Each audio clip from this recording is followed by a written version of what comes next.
Hey everybody! So in this video I'm going to be making a blazer and I'm going to be using the pattern Joe by Ready to Sew. It's sort of like a French, I associate it with like a cool girl vibe brand. And yeah, it's a pretty simple blazer. It does have princess seams and double welt pockets with a pocket flap. Hopefully I should be able to put an image of it in the video somewhere. But yeah, that's the pattern I'm making. And the reason why I'm so excited about making this pattern is because I'm really interested in doing another sort of tailoring project. About a year ago, actually like a little bit longer than a year ago, I made a coat with some really nice wool, and I really enjoyed the process, and I wanted to try my hand at it again. So yeah, I think around the time that I finished that I bought the pattern, so I've had it for a while, and initially I was thinking I wanted to make a version with a sort of off-white or like beige colored linen. And I do want to eventually make that, but I'm trying to go through all the fabric I already have and make some things with what I already have in my stash, because I have some really nice fabric in there and I don't want it to just sit there all day. And so the main fashion fabric I'm using, I have a smaller piece of it right here because I've already cut out all my pieces, and this is what was left over. So this is a very thick wide wale corduroy, and this is a cotton corduroy. I got it from the fabric store, which has some really fun fabrics, I find. And I've seen this a few times, and every time I see it I wanted it. I think the color is so nice and it's so soft. It's actually not too thick, which is really nice. I was worried about that with a super wide rail corduroy, that it would be super thick, but I think it's a good thickness. And I wanted to make a jacket out of this because my default reflex is to make another pair of corduroy pants, and although I love corduroy pants, I think I want to sort of branch out with my jackets that I have, because I don't really have that many jackets. So that's the main fabric, and then I also have a lining. And it's this is a dead stock rag and bone silk that I got from Mood a while back, and I had originally gotten this to make a blouse of some kind, and I don't know that I am as interested in making a blouse out of it anymore, so I thought it would be a good use for that to make a lining, and it feels really nice, so it'll be really nice to be against my skin. Yeah, that's basically it with the fabric selection. I got some, I think it was called weft interfacing for the fabric.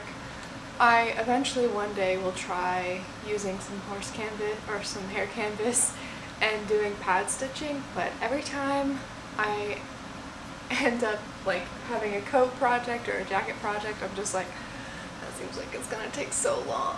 I think maybe what I should do is just have that at like the pad stitching portion. I should like just have everything ready for that and just plan on that being a long-term project for me, maybe like a, in front of the TV type of project.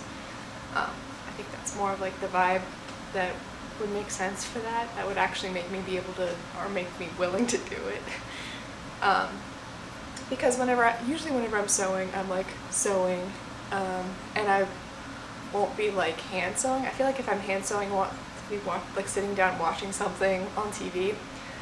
Anyway, I don't know if that like made any sense, but I do want to try like the old technique of doing pad stitching at some point, but it's not going to be for this project. Maybe it'll be for the next blazer, but who knows? We'll see. So yeah, the style of the blazer, it has like two different versions. It has one with a little bit slimmer lapels and then has one with like some chunkier lapels. And I thought that for this jacket I would want the wider ones just because the corduroy is so thick. I think it might look nice and sort of like, I don't know, retro vibes or something with a thicker collar. So we'll see how that looks. I think for my other version that I'm planning at some point in the future, who knows when that will be, I would want the slimmer lapels. But for this one, I'm definitely going to have the wider ones just to see how that goes. I think it will definitely be a statement, which is something that I am looking forward to. I don't know about you, but at least for me, in the past year, whenever I've been staying at home more and just like, I don't know, wearing leggings every day or like sweatpants every day, I've been wanting, you know, some more impactful and fun clothes to wear whenever I'm not at home. And that's kind of the goal with, I don't know, my outfits going forward. So yeah, that's like why I want the chunkier lapels. I'm excited for how that's gonna look. I think that's all I really wanted to discuss. I can hear a bird on top of my chimney. I hope you guys have a great day and hope you enjoy watching me go through making my jacket. Bye. I already have my pieces all cut out, and here what I'm doing is I'm marking all of my different pieces, and I'm using tailor tacks because the corduroy is a little bit difficult to mark with some sort of chalk or other type of marking pen. So I had to go through and mark everything with my thread with the tailor tacks.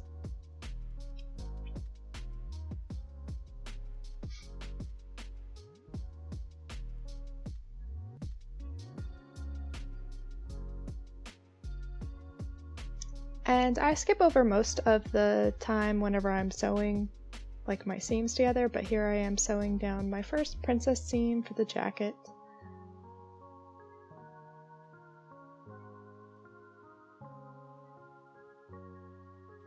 And now I am assembling the pocket. So I'm just sewing the part of the pocket that will become the welts to the pocket bag. And now I'm figuring out where those need to actually go on the jacket on the outside.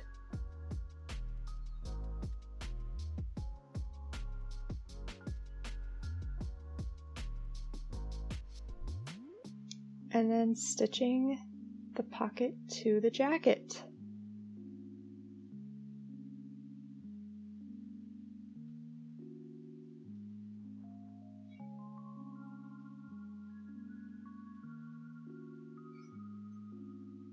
You might be able to tell, but I also have some little bar tacks along the corners of the welt just to secure it a little bit better, but I didn't get a video of me actually sewing that.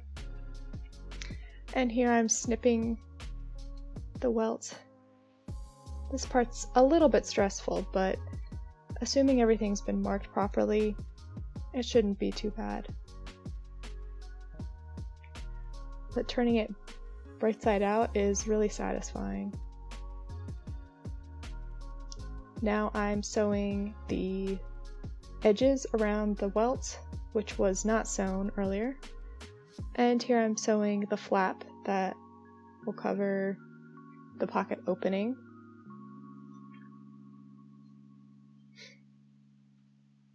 And now I'm attaching the flap to the top part of the pocket. And then I ended up sewing all the way around. The welt pocket is kind of intimidating at first, but once you break it down into these small steps, it's actually pretty manageable. I think the main thing that's stressful is cutting into your finished fabric. And there it is. Here I'm sewing on the collar, and you go one part at a time because it sort of has 3 different sides that you have to sew along to attach the collar. So this is the undercollar being attached to the facing right now.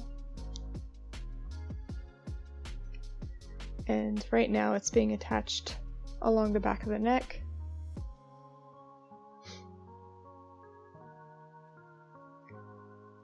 And now I'm attaching it to the undercollar to the normal collar. I skipped over actually attaching the regular collar.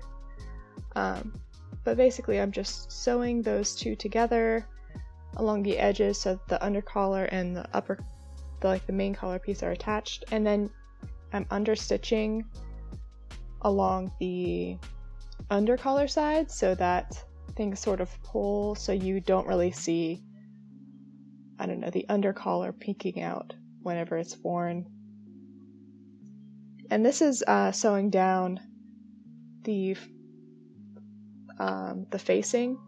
I thought the collar was assembled in an interesting way. So sort of the lapels are sewn, and then much later in the process you actually finish off the collar corners because there's that one last seam that hasn't been done yet. And this is attaching the sleeves, which is always very fiddly.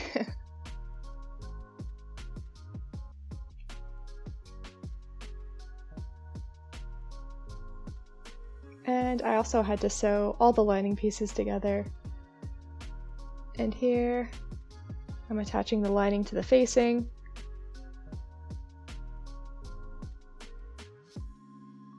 And here's where I finally sort of sew up that edge. Actually, I think it was the edge of the lapel, not the collar.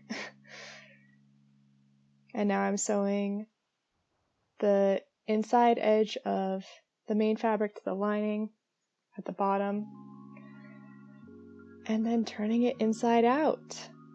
I left a big hole in the lining that I eventually stitched up by hand so that I could pull it out, and it worked out quite fine.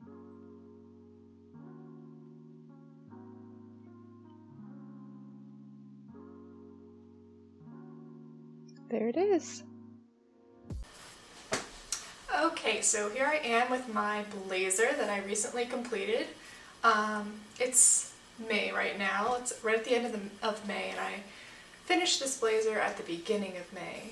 And where I live, it kind of starts to get a little bit warm in May, so I completed it just in time for the summer.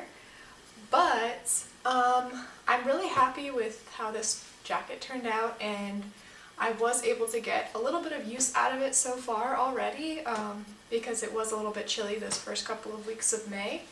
But here's what it looks like. I'll show you up close. These beautiful lapels and the collar. Button it up just so you can see what it looks like. I love the 70s vibes. I love corduroy, and I love a good retro look. So this is perfect for me. Here's the lining. I didn't stress out too much about like pattern matching the lining because it seemed like too much of a hassle for something you won't really see. It doesn't really bother me too much. I'm happy with it just how it is. I think it would have been more trouble than it would have been worth. But yeah, this is what it looks like. It has these really nice pocket flaps with the welt pocket, and I really like how that turned out. It looks super nice. I love a welt pocket. They can be a little bit stressful to sew sometimes, but I'm really happy that it turned out nicely. I think the welt pocket looks so much better than like a patch pocket on a blazer like this, so I'm glad this one came with it. And this blazer has princess seams, so whenever it's buttoned up it fits a little bit better than if it didn't have princess seams. So it's got those in the front and in the back. I'll show you the back. This looks like. Yeah, this is how it turned out. I am absolutely in love with how it turned out. I'm excited to make a linen one like I was talking about at the beginning of the video. Definitely excited for that. Yeah, let me know if you have ever made a blazer before. I thought it was a really fun process, and I would definitely do it again. And I like this pattern. The ready to sew pattern. It's a good one.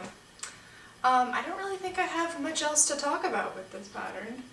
It's getting really warm wearing this blazer. It's probably like in the 80s right now. I'm not exactly sure what that is in Celsius, but Fahrenheit, it's pretty toasty. So I'm gonna get out of this blazer, and I will talk to you later. Bye!